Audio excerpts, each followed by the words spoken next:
welcome back to episode 4 of this? Yeah. Of this this weather podcast. We now have a Twitter account. I created that the other day. Yeah, we're on the Twitter now. I haven't posted anything yet. I was going to do that today and put out some stuff. But yeah, I think so proud of you. We're just our @ is the weather podcast with weather being WX. So the WX podcast. Yeah, we stole it because we're cool. No one else can have it. And it wasn't taken somehow, so I guess we are the only original. That's what I said in our bios. We're the original weather podcast. So For real. I can say that we're the OG weather podcast. I should have made that our Twitter. No corporate kiss butts here. Nope. We're not bought out yet. We haven't had any not yet. We haven't had any corporate sponsors sponsor us yet, but that's to be determined down the road. At least I got a couple. I got a couple guests lined up. I'm not going to say anything, but Sweet. hopefully in the near future, we will have within the next month. Hopefully, we'll have a good guest list coming up. Very good. I'm hoping to do one live from the Storm Conference. That will be. I think that would be pretty good. That would be really cool. It's definitely feasible on my end. It's actually going to be easier than doing a remote podcast because we could have everything there in one location compared to trying to record it simultaneously, but then editing it like after the fact to line it up. Right. So that will be. I wonder if we could do it live. We could do a live on YouTube. I probably could actually. I think I can do a live audio feed. You just have to set up the streaming stuff. Yeah, and I can plug my with like OBS or whatever. OBS. We could do through YouTube, right? You could just. OBS is a streaming software that makes things super easy. Oh. I mean, I was just thinking it would be nice to have cameras, but I think I'd have to do a lot more. Yeah, I need more hardware for that. Yeah. Because I got to go from a HDMI to my a video converter, and then that would go through my MacBook. Yeah, no. So it would require a lot more. But I think we could do audio for sure. I mean, that's feasible. Yeah, no doubt. So, what else do we have? What updates do we have this week compared to last week? Well, my automated weather station is online as of yesterday. Okay. Night. That's big news. Yeah. Holy cow. Just setback after setback after setback. Now, what were these setbacks to everyone that doesn't know what you've been through? Just surprise problems that I wouldn't have ever anticipated. Like the first Arduino board I got didn't have an external UFL antenna connector. Mm-hmm. And so I'm like, oh, it'll be fine. It'll reach, I think, because Google said so. I get out there and it's out of range to the Wi-Fi. So then I end up coding it anyway. It's fine. It works in a controlled environment. Mm-hmm. And so I set that away for a little while. I order a Yagi antenna along with a couple cables to convert from UFL to RPSMA to whatever the big one is. I forget the name of it, but it's large. And I ordered that at the beginning of the month in January. And I got the RPSMA cable and the Yagi antenna like a few days later. And then I ended up waiting quite a while for that UFL to RPSMA connector. And at that point, I had bought a SparkFun ESP32, which for remote applications, I don't think I can recommend it because it does not like non-USB off the computer power, because the Wi-Fi transmitter, the ESP, is very, very power hungry, and so it will, when it goes to transmit, it will cycle in a brownout loop, because it ends up drawing too much current, so it does like a watchdog reset, something goofy. So I ended up buying 2 Quinn LED ESP32s. These are the W Room 32UE, so they've got the external connector. And of course, the next problem was trying to get it hooked up to my data logger. And so the problem is that these new little chipsets, they use the 3.3 volt logic levels, and my archaic Campbell Scientific CR23X uses 0 and 5 volts. And that's kind of a problem, because that is incompatible. So I had, for the SparkFun board, I had made archaic voltage dividers. Like they're so jank, and they worked, but I somehow like messed it up trying to wire it into the Quinn LED board, and it just would not work. So I spent a couple days trying to troubleshoot that. It just turned out, I don't even know what was wrong. I guess I just had them flipped, the TX-RX, the transmit receive ports or something. I don't know. So I ended up, and then the Pulse port, the Pulse GPIO to execute the program wasn't reading. So I took the program from the SparkFun and I just shoved it in, and it would, the Quinn LED would do a continuous boot cycle of like this error, because I guess the serial port wasn't correctly defined, and so it would freak out. Yep. And so I ended up finally figuring that out. And so I've got the 3 parts kind of figured out. I just needed to combine them. And so,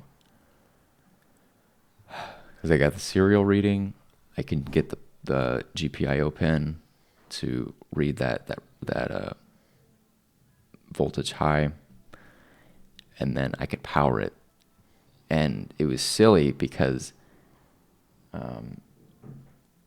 both boards had issues with the power draw.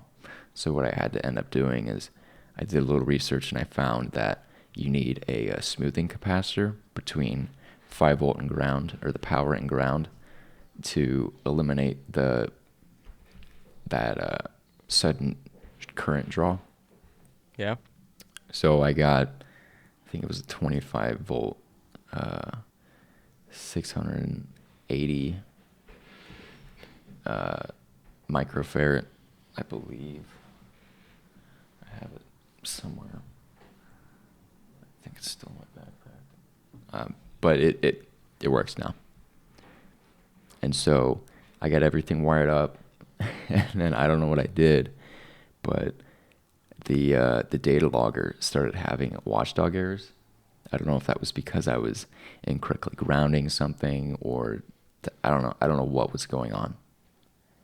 But I eventually got everything to common ground. It's all wired up, and I think it was like nuanced. I had to change the ground pin on the Arduino from one to another that was like closer to the TX-RX or something.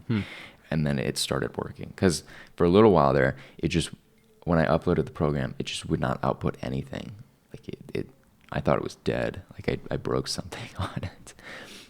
But I ended up just not configuring it correctly in the code. So now I got it working, and it's hilarious because the original code I had for it that read the serial data, parsed it into the values, and then did the calculations for it to then be uploaded to a PHP script on my web server. So it is kind of like a jank API, if you will. Mm-hmm. It was for whatever reason, it was only outputting into the terminal the received serial string. And I'm like, so why isn't this program like doing what it's supposed to be doing? Turns out it was actually uploading. It just wasn't outputting like the query request and then the get response for whatever reason. I don't know why, but it is working now. So where is this installed again? This is at my work. I thought you had to take it down. No, not yet. When did they tell you to get it out of there? Oh, like a week ago or so. And you haven't yet? It's cold. It's cold. That's your excuse? Yeah. Plus, like, it's complicated because it's technically, my boss is the landowner, but her mother is also the landowner. And she's like, yeah, it's got to go. And so I'm like, okay, I'll get rid of it at some point. And my boss is like, I'm not losing sleep over it. So really just whenever, like, I don't really care. So yeah, for now it's there, because I'm moving it up about an hour northwest. So it's going to be a whole thing. So I kind of need to plan that. Yeah. Well, plan around that. That's definitely a warmer weather thing to do, you know. Yeah. Not ideal in the wintertime if you don't have to. Yeah, when it starts to get a little bit warmer. Yeah. Then we'll start taking bits and pieces down, and then it should only take a day, because if it's warm, like I can just knock it out super easy. It won't be an issue. So yeah, but it was so easy. I got the board, all the wires in it, and then I just double-sided taped it to the side of the enclosure, plugged everything in, uploaded the new data logger program, plugged in the antenna, and it went. Wow. It took 10 minutes. It was amazing. It'd be even easier with Sierra Basic loggers. Well, that's coming in the mail today. Oh, it is? Oh, like today? Yeah. Oh, yeah. Wow. So when I've been thinking about that. So I will be using the two enclosures. I'm just going to have one with the 3 pressure transducers, and then the HMT 337, and then the other with the Sierra 1000, and the serial to Ethernet server. And so one of those USRs? Like separate, like, yeah, okay. Like the separate DAC and then the measurement equipment. Mm-hmm.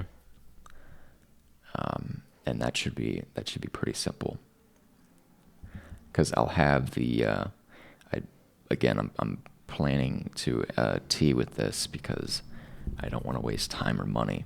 Right.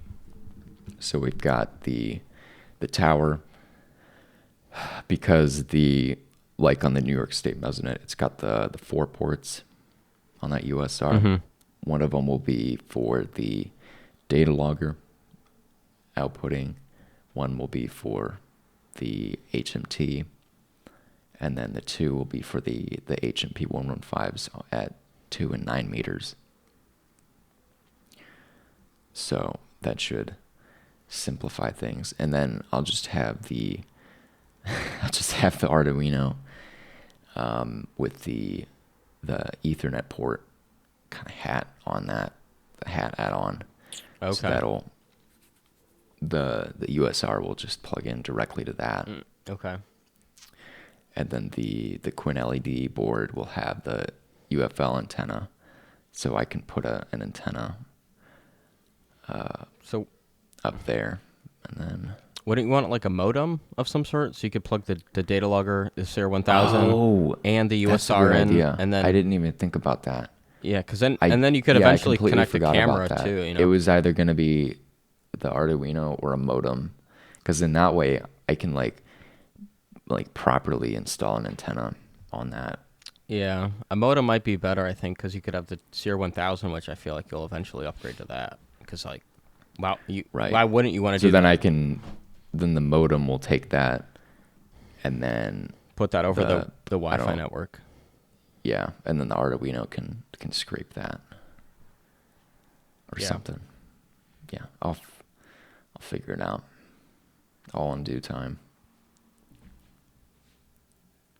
But yeah, so I'll end up moving that before the spring when it gets warmer. Well, the Arduino is taking the string output from the serial output right now from the 23X. So ingenious epiphany. So you don't really need that with the CR1000 then, because you have the internet capability. So it's like you can just completely bypass the Arduino. You don't really need it at that point, because you can just pull it off of the data logger itself directly. So with the modem, does that inject into the data logger? No, the modem is basically just taking it kind of centralizes all of your Ethernet ports. So it's like, so then how does that upload to the internet then? Well, through the Mesonet, the New York State Mesonet, it's all cellular, so it's just they literally have a SIM card in the modem. They're specially designed mobile. Well, modems. what code is taking that data and pushing it to the internet, like a website? Well,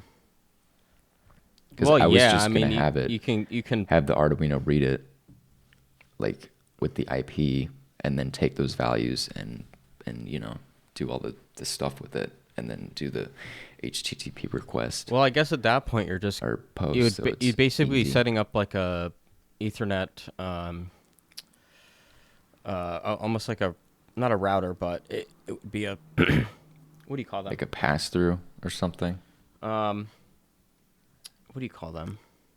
They're switches. They're Ethernet switches. So you basically have it connects to one network, but it opens it up to like four different.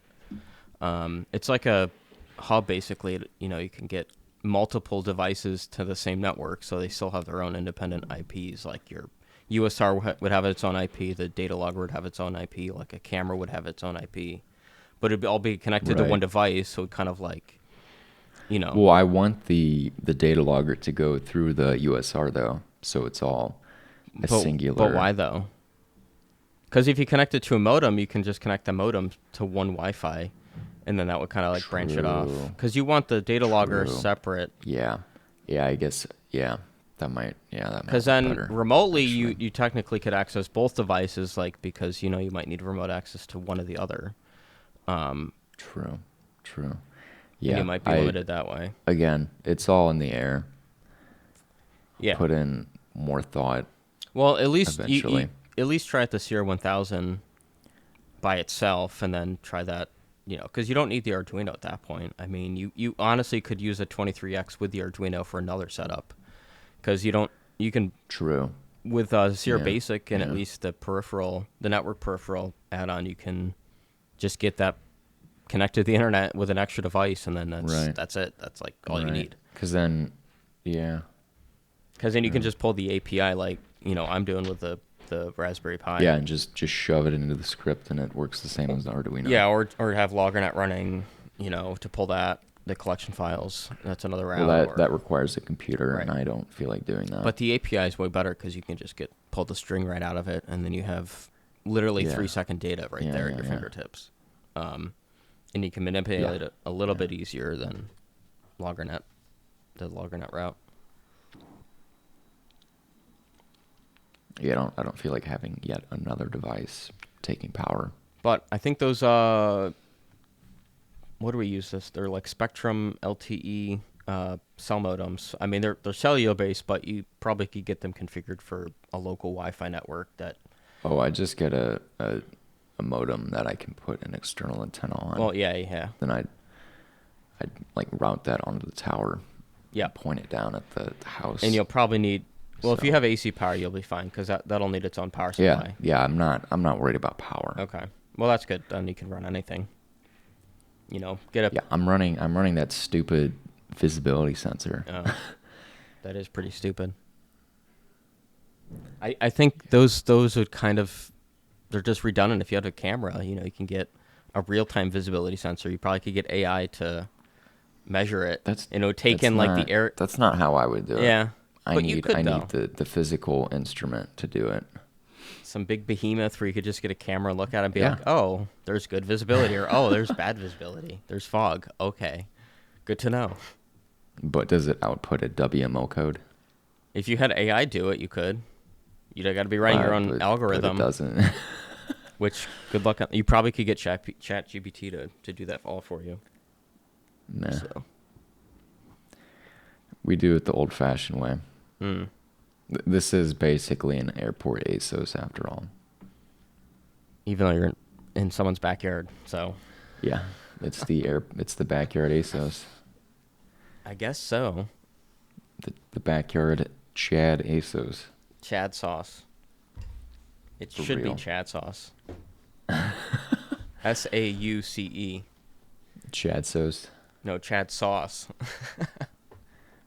Chad sauce. Maybe I'll change the stickers on the box. We'll see. Yep, do that just for me.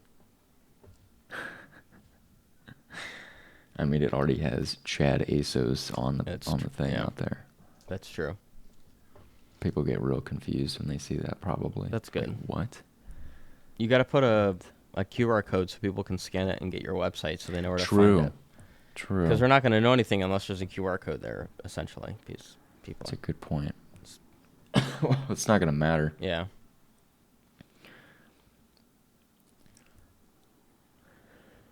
In the long term, at least. Mm-hmm. But no, the epiphany I had was, so when I did originally get it reading the serial data, it did it, but it didn't do it well. There's a bunch of garbage in the string. So I'm like, what if I lower the baud rate? Mm-hmm. And so that just that fixed the issue. So instead of 9600, it's at 4800. Okay. I might lower it to 2400. Nice. And then increase the what's it called? The scan interval in the data logger to like 10 seconds. Okay.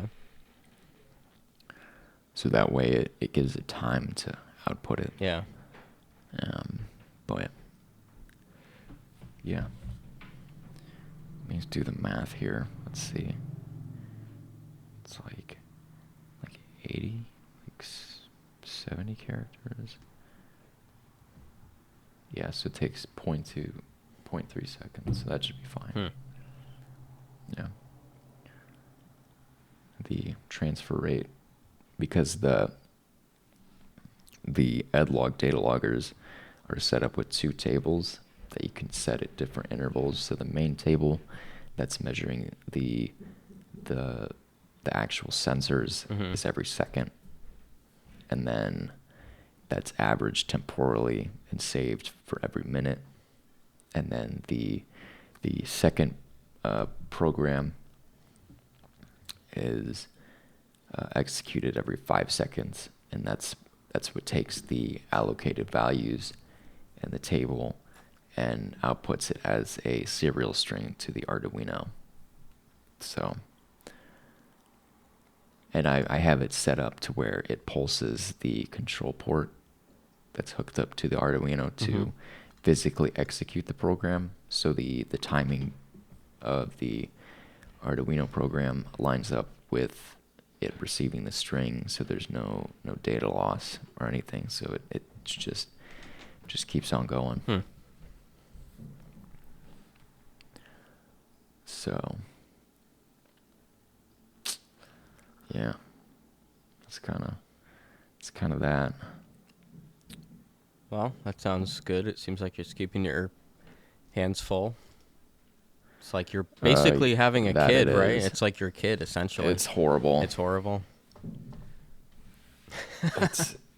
It was horrible. You're losing sleep over it, right? No. You're going to bed at 3 a.m. No. Don't lie. We all know that you are. One time. You mean like a couple? Yeah. It wasn't 3 a.m. It was more like 1. Oh, okay. That makes it better. Yeah, it does. Dedication. That is dedication. Unhealthy dedication. Healthy sometimes, but I guess if it's every weekend, it's probably not healthy. Doesn't help that you're at the mercy of Amazon sometimes. Well, you don't have to be. I mean, you can be at the mercy of eBay or Facebook Marketplace, which is a little bit better.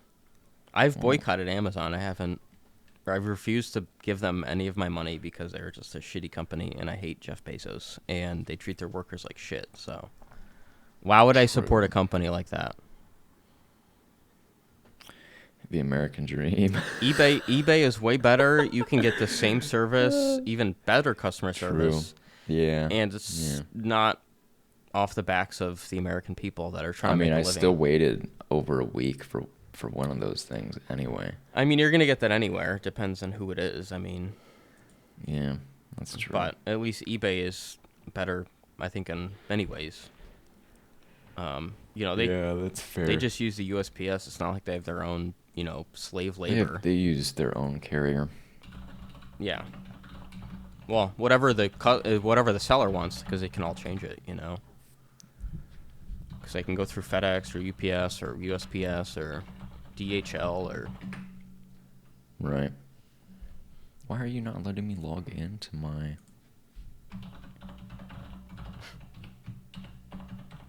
It's a loud keyboard you have. Oh, thanks. I made it with my own 2 hands. Oh, really? No. Is it the extra loud one? The ones that make extra noise? No, it's actually the quiet. It's the Cherry MX Reds. It does not sound that quiet. Well, it's a lot quieter than my other one.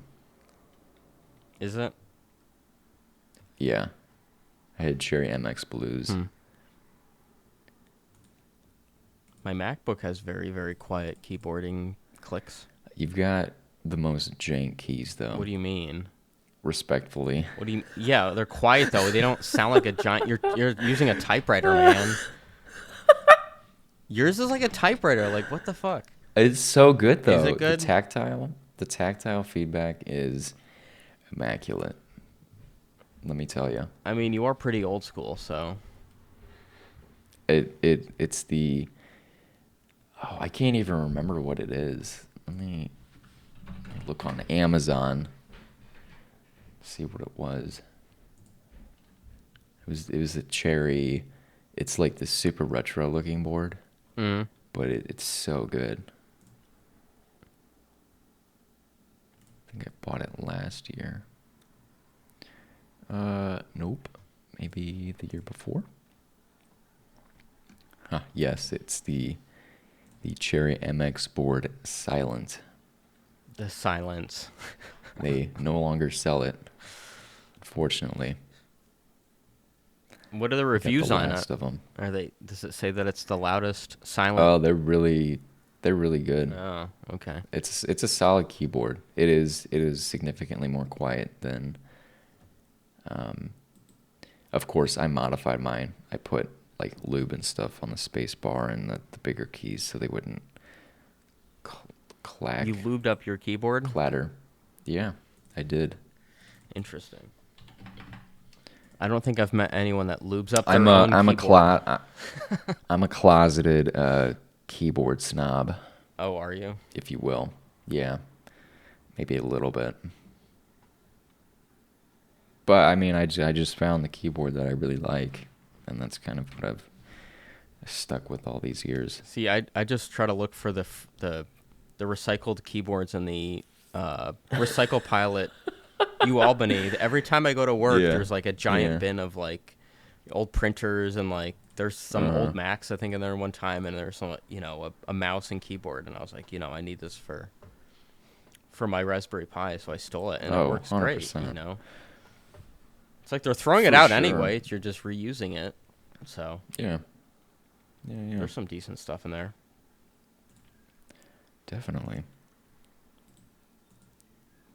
One man's trash is another one's treasure, or something like that. That Macklemore song. Yeah, is that a song? I thought that was just a phrase people said to just get shit at cheap prices. Yeah. Mm-hmm. like me. Absolutely. I basically buy everything used. Me too. I have to. Yeah. So I would be bankrupt. Right.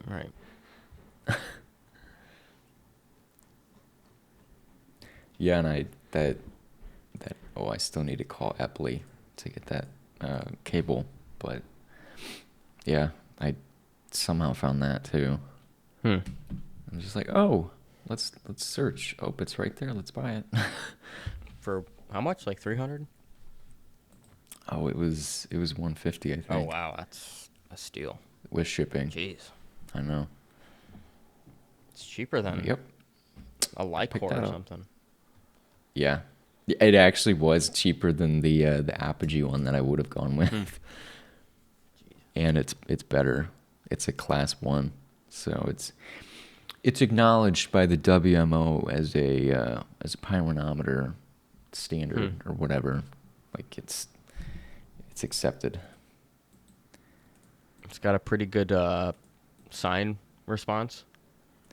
Oh, it's phenomenal. It can be used as a reference standard. Wow.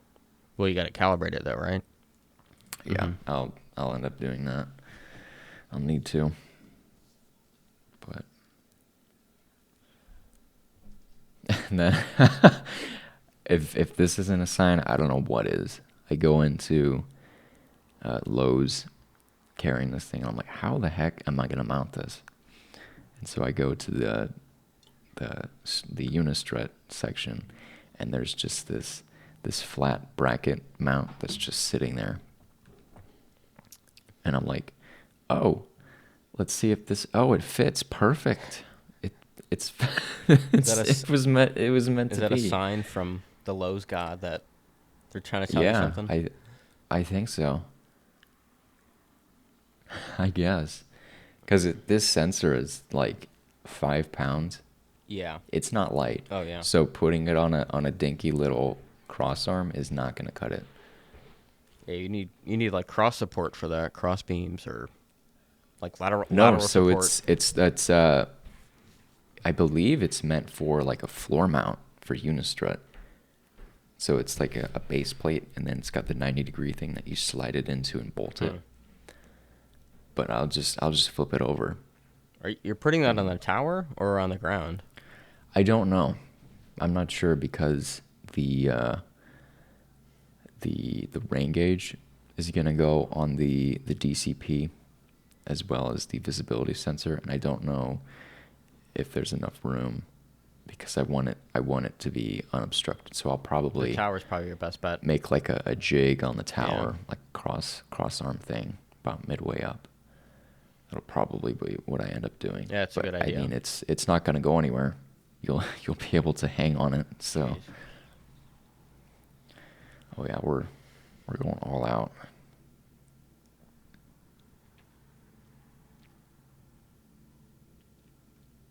Yeah, and the siding will be really good because it'll be up above the building, so the sky will be just about unobstructed for. That's good. The whole 180 view, the whole 180 azimuth south. So, yeah. And you're not going to put a camera up yet? We will. Eventually? We just kind of have to figure out. Well, if you got that modem, if you got enough how ports, we're going to do that. You get an open port for that too. And that's the other thing, is with that modem, that'll make things super easy. So, yeah, plan to expand, I guess. If you buy it now, just plan to expand it and have availability. And that's down right. But you can do that all over PoE. I mean, you just get a PoE injector, and then you get just one cable going up to it, and it minimizes the stuff you got. Super easy. Yeah, no, I was planning on putting a substantial number of conductors in that junction box on the tower. Mm-hmm.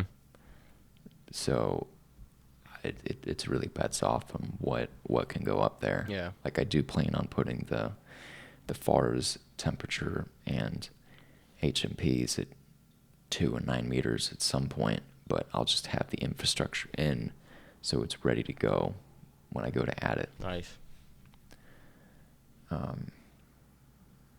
Yeah. So. Oh man. Got a lot to do. But so much to do. I mean, you're 3/4 of the way there essentially. Yeah. You know, the hardware and like the networking side of it's like all done. It's just expanding to more sensors or just keeping it absolutely an open plan so you can still expand later. You know, not now, but you know, in 2 months, get more. And right, and it's kind of just a go at my own pace, really, because like I've already got the junction boxes, or the enclosures, the 2 of them. That's why I said I'm gonna have that tripod up there, just chilling.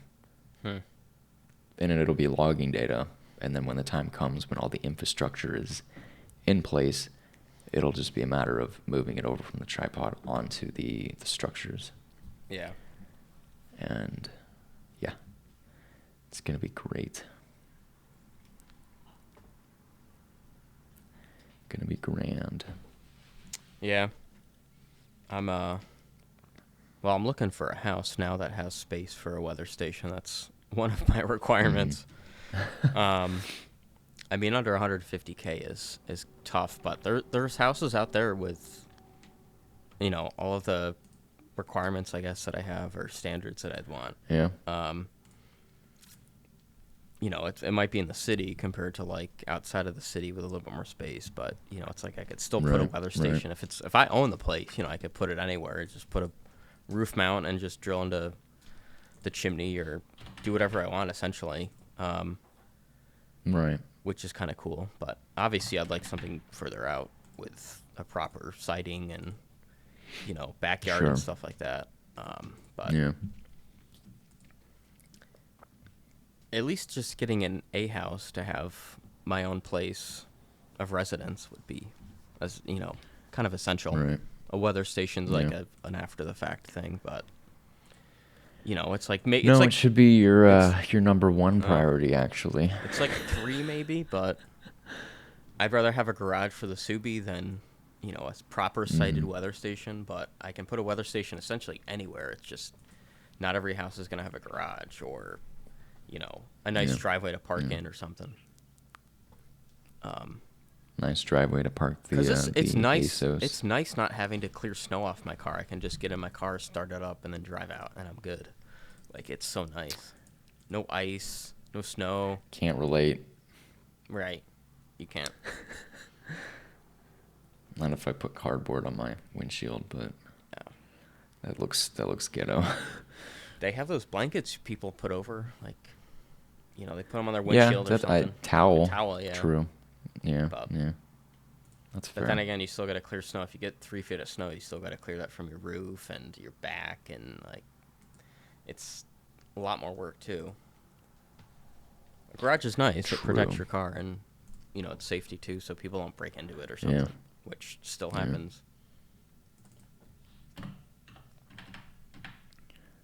That's fair. Yeah. My battery is charging. There's actually like sunlight. It's for amazing. The weather station? Yeah. It's been cloudy for like the last week. And so I had to turn it off because it would have killed the battery. So it's climbing. It's the weather forecast is supposed to be saying it's going to be sunny the next 4 days, 5 days. Yeah, it's going to be awesome. Mid next week. Seems like a really strong high pressure system coming in. Yeah, there's already blue skies out here in Rochester, so yeah, it's the first time we've seen the sun in this week. I don't know, at least a week or so. But yeah, it's going to be in the mid 30s and sunny. Like I'll take it. Oh yeah, mid to upper 50s. It's beautiful. Mm-hmm. Oh, 50s out there, really? Wow. Yeah. You're lucky. 46 right now. Yeah. It's 33 here. It's just above freezing. But you know, if you have no winds and it's 30 degrees out, like it feels like it's 40 almost with the sun. I was out there. It was 34. It was calm. Mm-hmm. Feels great. You can't even tell. It was so interesting. because I'm looking at the data, and you can see the fog forming, but looking back, you could see the temperature and dew point slowly creeping together. Yeah.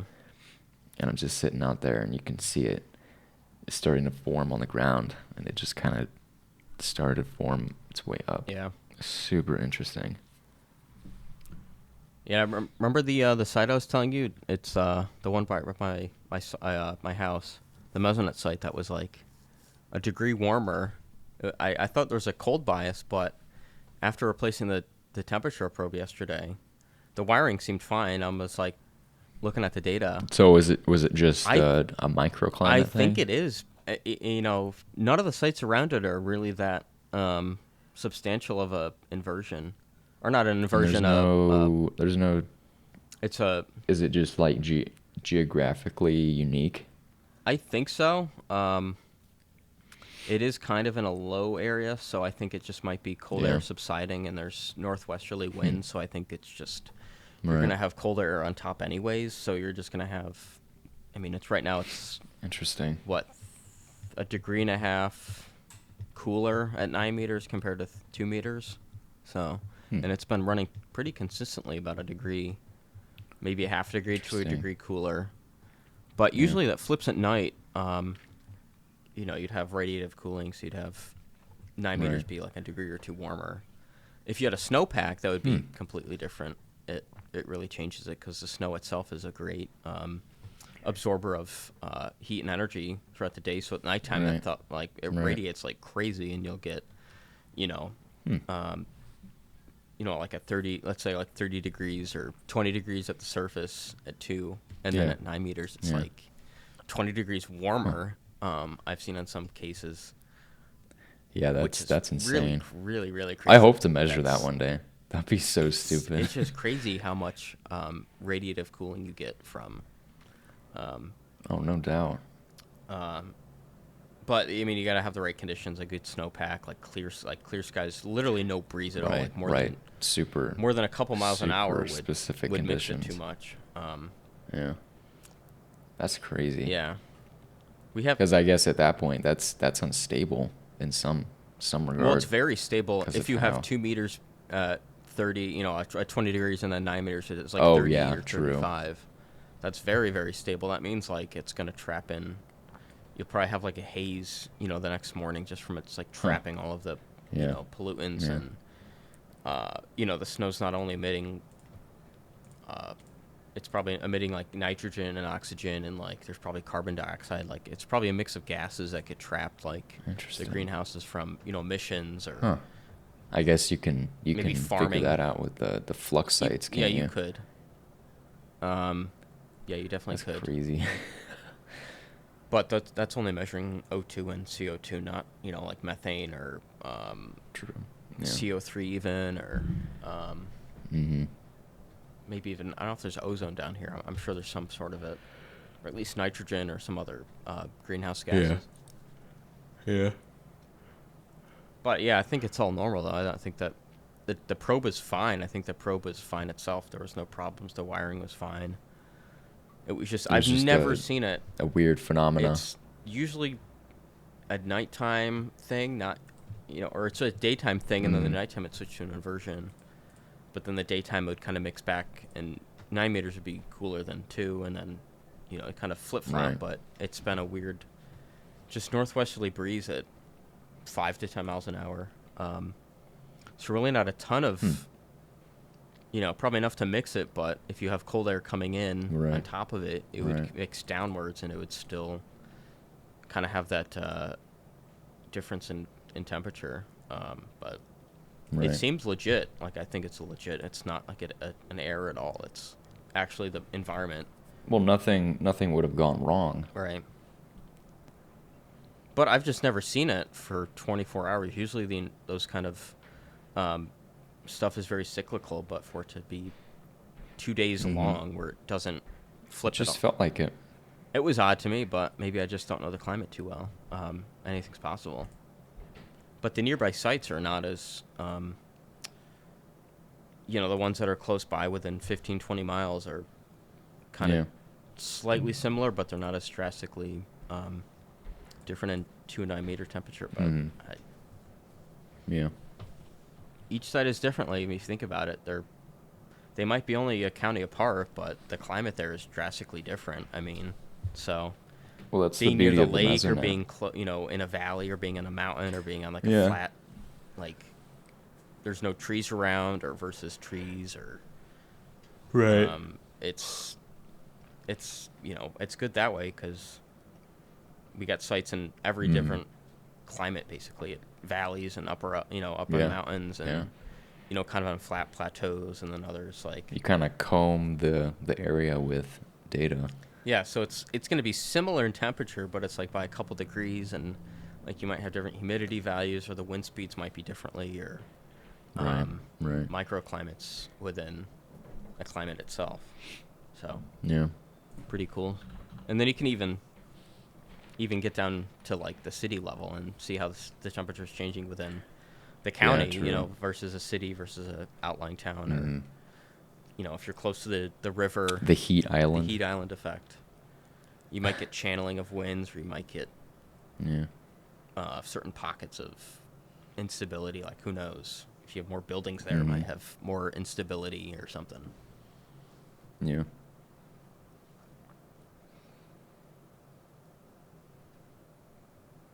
Yep. Reminds me, I need to change my theta E calculation. Theta E. Is that equivalent potential temperature? Yes, it is. What do you use that for? Severe storm forecasting? It's for latent heat. That's right. So it's a good indicator of, like, instability. Right. Because you want to have a good theta E gradient, right? Yeah, you want to have high theta E. Yeah. Yep. Gradients are good. Just like pressure and temperature gradients. They're always good. Yeah. Boundaries are conducive to tornado genesis. And other stuff, too. Not just tornadoes. Like wind shifts and rapid changes in temperature. You can have that with snow bands, lake effect snow bands. Oh, yeah. If you think about it. True. You got friction there, you got wind friction, you get temperature difference, pressure differences. I do believe that is a thing. What do you mean? Like water spouts. They are a thing. Or snow spouts. They happen all the time. Well, because of the amount of vorticity generated from that. Yeah, they're very common, honestly, more than tornadoes or land-based tornadoes. Their water spouts are pretty common up here. You get them a handful of times a winter, where a tornado you might not get. They're very hit or miss. It's got to be a good year for that, but the water is a different environment, Well, it's always the boundaries there, because it's the different. It's like a heat sink almost. Interacting with the land, the sea breeze, and all that. Yeah. All that stuff.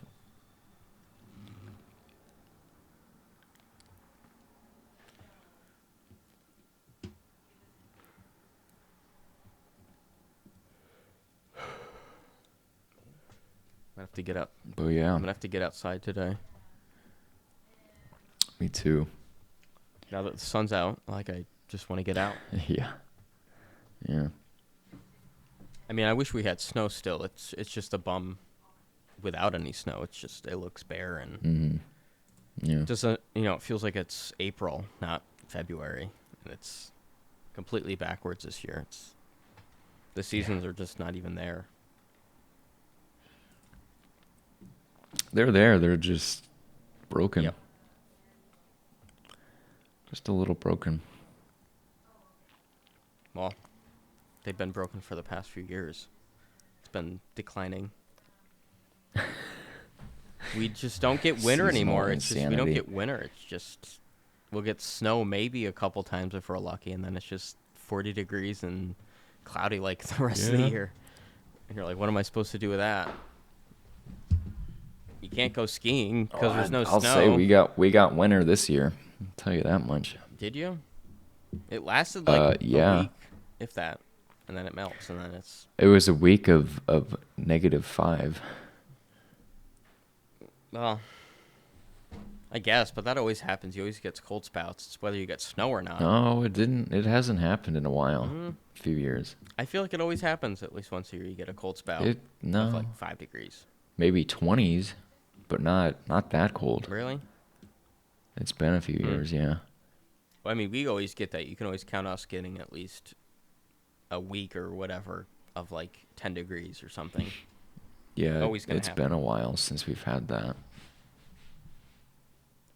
But we're more prone to those Arctic cold fronts. For you guys are further south and kind of away from that stuff. They're, you know, I guess you get more of the mid-latitude stuff where we get the mid-latitude. upper mid-latitude cyclones. But a lot of them come from Canada. I get those clipper systems coming from Alberta, which, you know, take like a couple days to get across. And they'll bring in, you know, some snow and some cold air, but,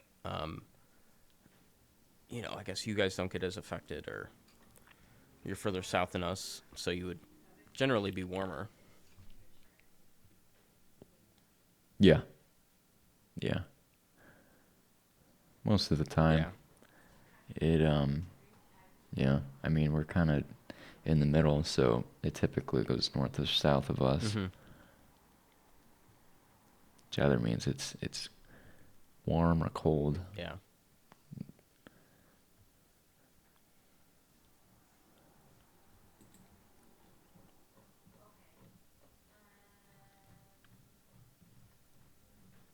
Oh, your friend never responded about the podcast? Oh, he did. It's He's actually on the air when we do it. So he's a TV meteorologist? Yeah. Oh, okay. Oh. He's up in Minneapolis. Gotcha. Yeah. Well, I'm going home next weekend for a couple weekends, so I'll be working from Albany and stuff for that week. Well, 2 weeks from now, I'll be working from Albany. Yeah. So I might see if people want to do it then. Maybe I'll just record something. I'd bring my audio gear with me so we could still at least do the live podcast version. But if there's any interviews or whatever I can do off on a Saturday, or not on a Saturday. Yeah, that works.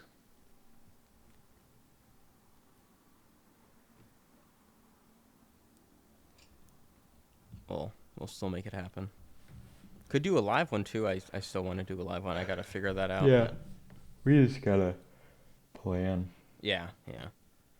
But at least we got to figure out when to get Sean on. So I said within the next. Oh yeah, that'll be interesting. I said within the next month. So maybe we'll just shoot for one of these Saturdays or a Sunday, whatever works for him. Did he respond to you? He did, yeah. Ever? I can pull it up.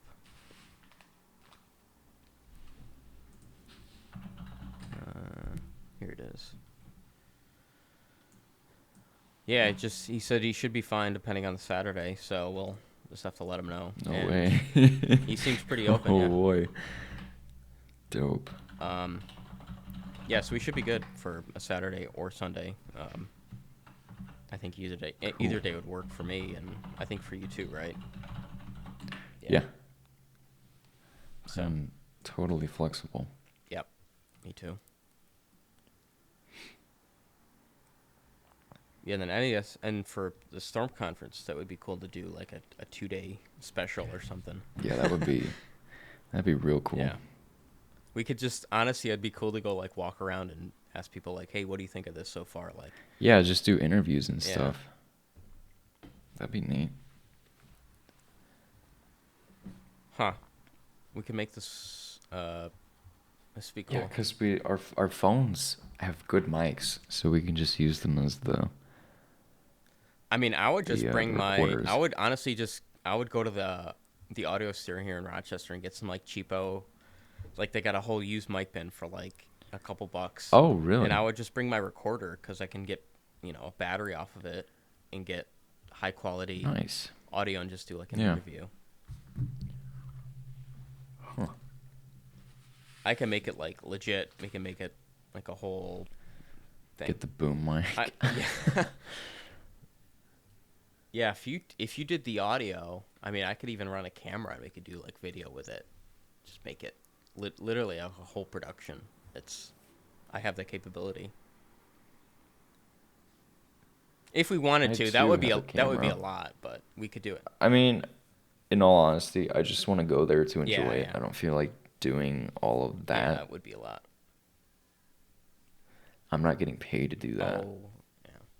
Neither am I, but I still would do it. It's fun. I just wanna enjoy the moment. Yeah, it's true. You should, though. That's what it's there for.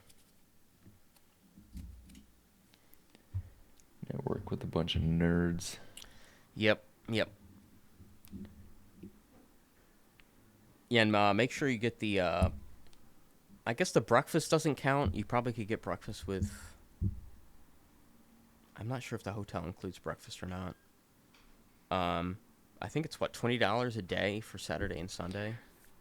So I think it's a buffet style, so you can eat as much as you want for $20. But the banquet dinner, definitely do that because that's for the guest speaker is. That's definitely worth the money. And I think the conference itself is $100 maybe. That's not too bad. I mean, you could probably even register as a student or get away with it. Yeah, I'm a student of of ChatGPT. Yeah. Exactly. Make some shit up. I mean, you probably could lie and say you're from like University of like Japan or something. I'd have the experience credentials. Yeah. You could. I would pass the lie detector. I mean, would you say you're part of your company, or would you just go as like a independent person, basically? Oh, screw them. Yeah. They're not paying me to do it. I guess. They wouldn't help you out? No. No. They're not cool like that. Oh. I thought they would, maybe. It's a professional conference, you know? No. I prefer not to meddle my personal life with work. Mm-hmm. Well, that's up to you. But as long as you show up, that's all that matters. Well, yeah. Obviously. Yeah, I mean, you wouldn't have to pay for gas going up there and stuff. You know, I'll go up there and cover that. So that is greatly appreciated. I mean, just the flights alone are going to be a lot. Probably more than the conference itself, for sure. Oh, not by much. What would we say, like 250, 300-ish for round-trip flights? I think so. Yeah. That's really not bad. Yeah.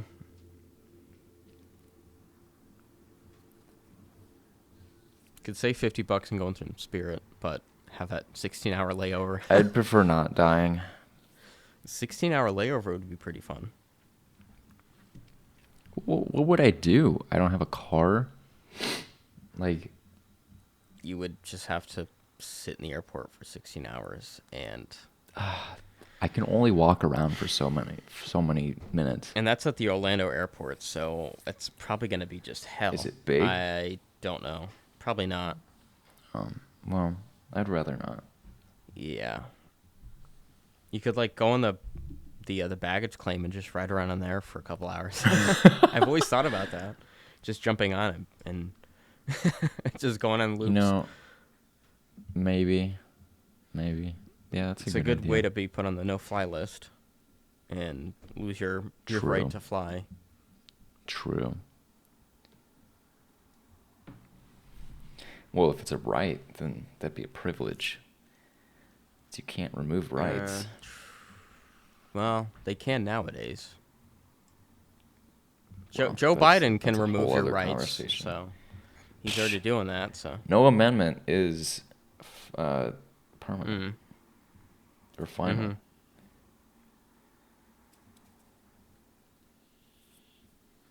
That's right.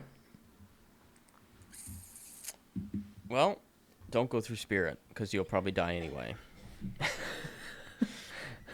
And they'll probably be delayed, and you'll have, like, somebody's diarrhea in, like, your seat or something. And I don't know, man. I've just heard horrible horror stories about that airlines. So it's worth... I'll pass. Yeah. It's worth going through a reputable, airline that actually has I'll go, good reviews. Yeah. I'll start walking. Or Amtrak on it. There's Amtrak for, like... No, I don't want to. But those are also a 24-hour train ride, because you have to stop at, like, that sounds every horrible. City. And Amtrak is also horribly run, too. No, thank you. I don't feel like being delayed for 2 hours. It'd probably be more like 4 or 5, but... You could do a bus. You could do Greyhound, and then... No, I don't... I'm going to just take an airplane. Yeah. I like airplanes. They are pretty sick. Until their emergency exit blows out. Well, that's if you fly with a Boeing, You just can't trust Boeing nowadays. They can't seem to get their latest aircraft right. I don't think they go through quality testing anymore. They probably just completely disregard that. It's a joke. That's why they got to start outsourced maintenance. That's why we need trains. We need high-speed rail. Buddy with the Federal Aviation Administration. Mm-hmm. That's why we need high-speed rail. Maglev. That's why we need... space travel. Or, what do you call it? Time travel. Just jump... You mean teleporters? Yeah. Time travel. It's basically, you're traveling through time, essentially. True. You still are. If you fly a plane, you're still traveling through time, because it takes time to fucking go on a plane. We're all time travelers. Yeah.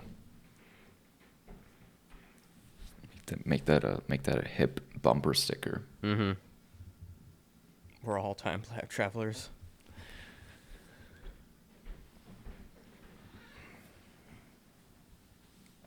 Oh yes.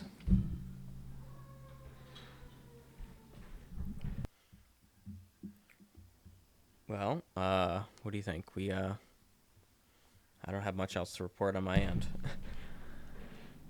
No. Me neither.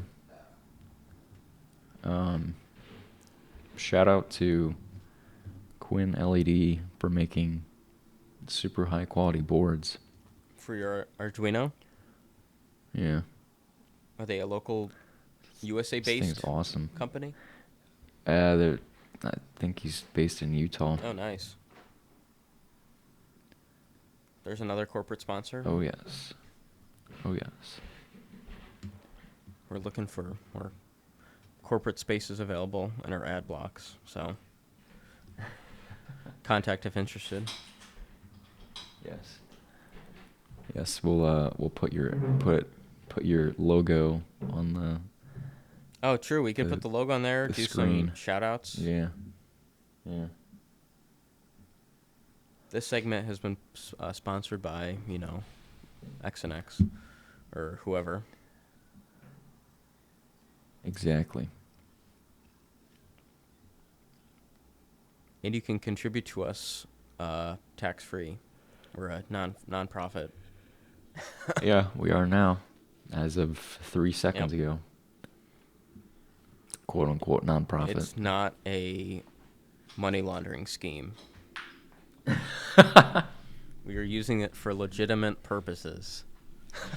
We're using it for Mesonets. Right. We're deploying a full-scale national Mesonet with your funding. That's a good idea. I think people would pay money for that. Well, yeah. Sponsor a Mesonet.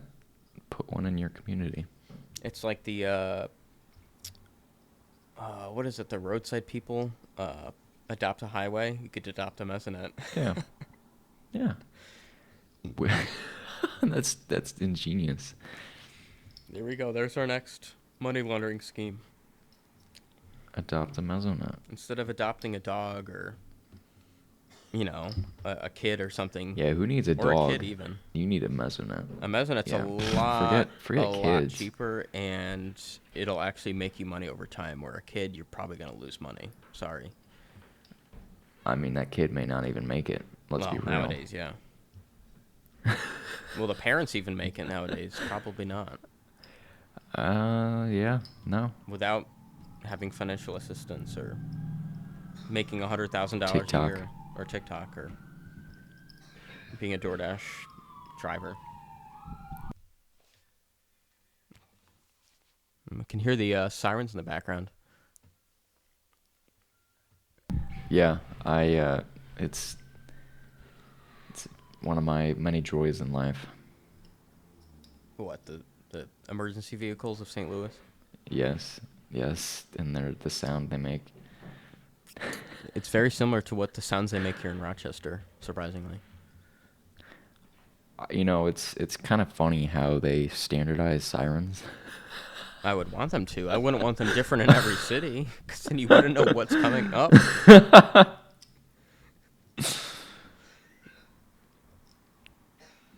Or if you go to the UK, they have different sirens and they sound different. They got silly, like BMW silly sounding sirens. Wagons as their police vehicles. For here, it's like they got a Dodge Durango or some POS car that'll just rust out. You're just calling American cars Well, garbage. they are. I mean, maybe if they actually invested good money into their steel and their workers, maybe they could get good products. But are you sure that's not just the inherent climate that they're in? It could be, but they also could choose to better build their cars to those climates. Europe is pretty mild. Like Detroit, they're in the north. America, Detroit's in the north. They got snow up there. It's like, why don't they build cars for the snow? Like, if they know they're gonna have to sell cars in the snow. Well, they do build them so they can withstand the snow. Cost a lot of money. Well, that's the problem, is they don't want to spend money because they just want to appeal to the low-income American. And why do you think? Well, that's the whole point of making an economy car. Right, but is it an economy, though, if you have to spend $2,000+ a year on fucking keeping the thing? Is it really an economy car? And why did you buy it new? Well, it's like, why would you buy a car new, though? It's just you're going to lose all your money on it. I know. I don't know. Japanese cars seem to be the best. They really are. I mean, their engines are the most solid, and maybe some of their they rust out maybe just as bad as American cars in some cases. But if any car, you got to wash it. If you don't wash your car, especially in the Northeast, it's gonna rust out. So it's like, if you take care of it, it'll take care of you. It's just like your house. If you take care of it, it'll take care of your body. Same principle. But if you neglect it, it's gonna just shit the bed, and you're gonna have to pay for it down the road. Yeah. So clean your cars, inside and out. Oh yes. And change the oil. If you don't change the oil on a regular basis, please. They don't. And if you have all-wheel drive, your diff fluid or whatever. Yeah, I mean that's not as frequently, but still, people don't. People don't do it, and then they're like, "Oh, why is my car not putting power to the wheels?" Mm-hmm. Because your gears are a fine mist, dust. Yep.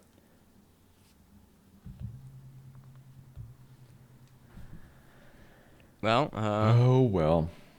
I think that's a good place to call it. So. I think so. Sorry, we don't have more today. It's been a slow winter, Nothing much going on. Yeah, Basel hasn't bankrupted yet, so we don't have anything interesting to talk about. They haven't bought up another company yet, so that's good. Not yet. Not yet. It's going to happen. Who's it going to be next? It's It's like gonna be like Accurate or something. I wouldn't mind. Maybe they might get better, Maybe they might have better. They'll probably maybe, jack the rates. and then their stations will cost $4,000. They'll just turn them into the Vizsla all-in-one, Yeah. weather stations. The WXT or something. WXT. Yeah. The WXT POS. Which they actually preface that those are not meant to be like actually good stations. So what are they meant for then? Just for generic readings? Temporary installations. Oh. Whatever. They're good for DOT or something, or just low maintenance crap. Not even. I guess just a generalization of the observable atmosphere. Yeah. Yeah, I don't know what they're good for then. Entry level. Not buying. Entry level stuff. Entry level. You're still paying so much for them, though. Yeah. It's not worth it. I guess so. But they're still probably more accurate than an Accurate, so. Oh, no doubt. I mean, you are paying for that at least. It's relative. Relative, yeah. It's truly relative. And you can calibrate them, I think, so. I You'd think probably be able to. You probably got to send them maybe. back I hope so. to Vizsla, but Yeah. I'm sure you can calibrate them. No doubt. Mm-hmm. All right, well, we should be able to join us next week then. Hopefully, It should be I'm hoping we have a guest next week. That would be good timing. Hopefully we can find somebody by then. I think we could if we really pushed it. So stay tuned. I think so. If not, the week after for sure we can definitely. Indeed. We got plenty of time to work on that and get somebody. Yeah. Definitely. We gotta have like a hotline. Mesonet hotline. The weather podcast hotline. True. One of these days. One day. But until next time, thank you for joining us for episode 4 of Truly. GGG, Gauges, Gusts, Gullywashers. We'll see you next week, hopefully. New episodes coming out on Thursday. Thursday mornings are our new release date for new episodes. So Yes, we didn't have an exact release date, but that's what it's going to be now. we do. Yep, Thursdays at 9. Arbitrarily decided. Yep. It works. Yep. Well, thanks for joining us. Enjoy the warm weather. We will. Wherever you may be. Yeah.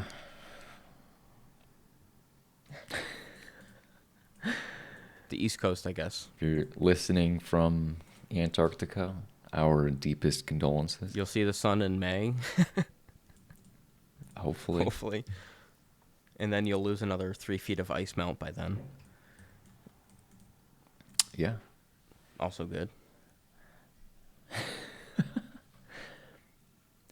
So true. All right. See y'all. Take care. Yep. See you in the next one. Yurt.